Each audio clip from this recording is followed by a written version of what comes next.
Next, we have the math. Remember, you are not going to get any straws until you prove that mathematically your tower is going to hold 30 pounds. 30 pounds, remember, is the number at the bottom of the lab report. That's 13,620 grams. We already did the conversion for you. So that's the number that's the key. And now you need to take your design and prove mathematically that it is bigger than that, at least. So what we need to do is we need to start working on parts of this lab report. The first part is the top view. Now with the top view, you already actually did your top view. So all you have to do is copy number 7 from your straw tower design worksheet onto the lab report. Now I believe I shared a Google Doc with you, so you should be able just to double click on that and again copy and paste. The second thing that you're going to have to do is you're going to have to put together a side view. Now with your side view, one of the most important things that you're going to want to make sure you have is that the vector 1 is actually pointing to the X that's pushing up and to the right. Vector 2 should be pointing to the vertical pillar. Vector 3, the arrow should be pointing to the straw in the X that's going up and to the left. A lot of people will rearrange so that they can fit 3 or 4 X's along the side view here. And when they do that, the arrows get messed up. So please double check those arrows. When you go to put in the angle here, this 30 degrees, try to not delete the degree symbol. It's really hard to get it back. You have to go to the character map and you have to hold down the Alt key and press some numbers. I don't even remember what ones they are. So if you click in between the degree symbol and the 0 and backspace and type in your angle, that would be perfect.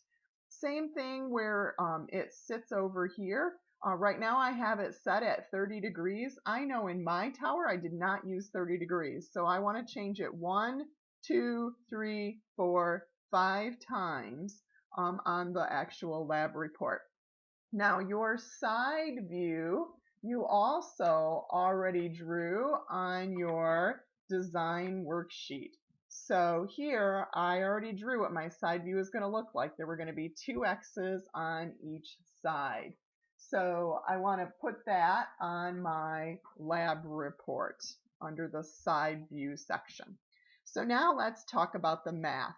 The first one I'm going to work with is vector 3. Now vector 3 is a vector that would be pointing up and to the left.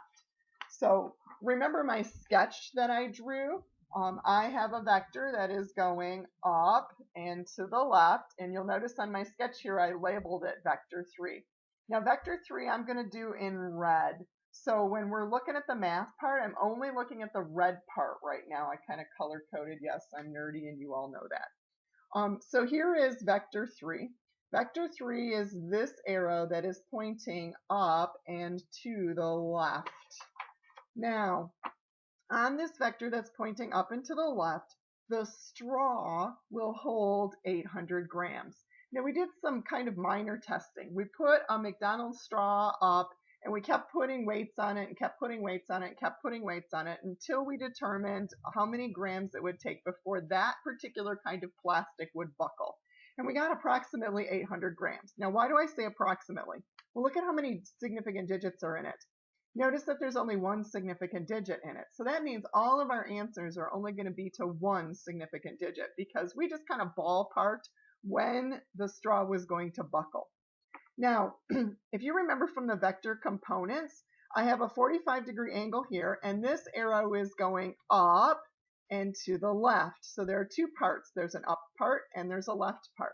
The up part resembles something on the y-axis, so I labeled it FY. The across part, the left part, resembles the x-axis, so I labeled it FX. Now, I went and took my pencil and I went straight from the angle through the center of the triangle, and the side that I touched, I labeled the opposite.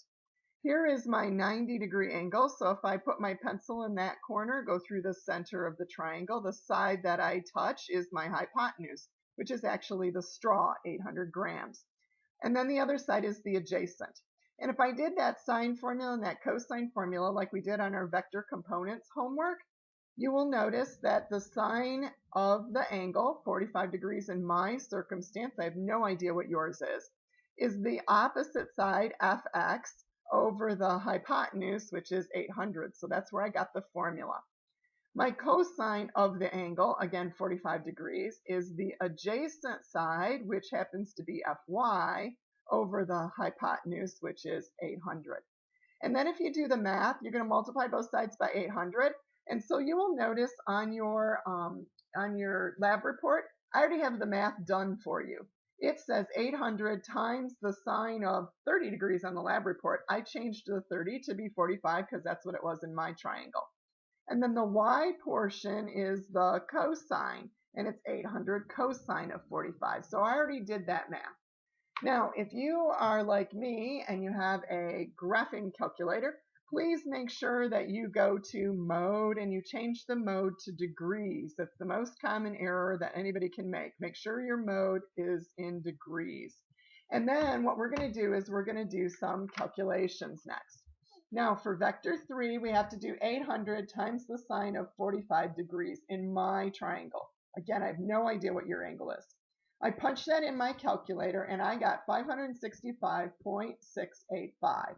That first blank is where your calculator answer goes. When I punched in 800 times the cosine of 45, it happened to be the same number. The only time those numbers are going to turn out the same is if there's a 45-degree angle.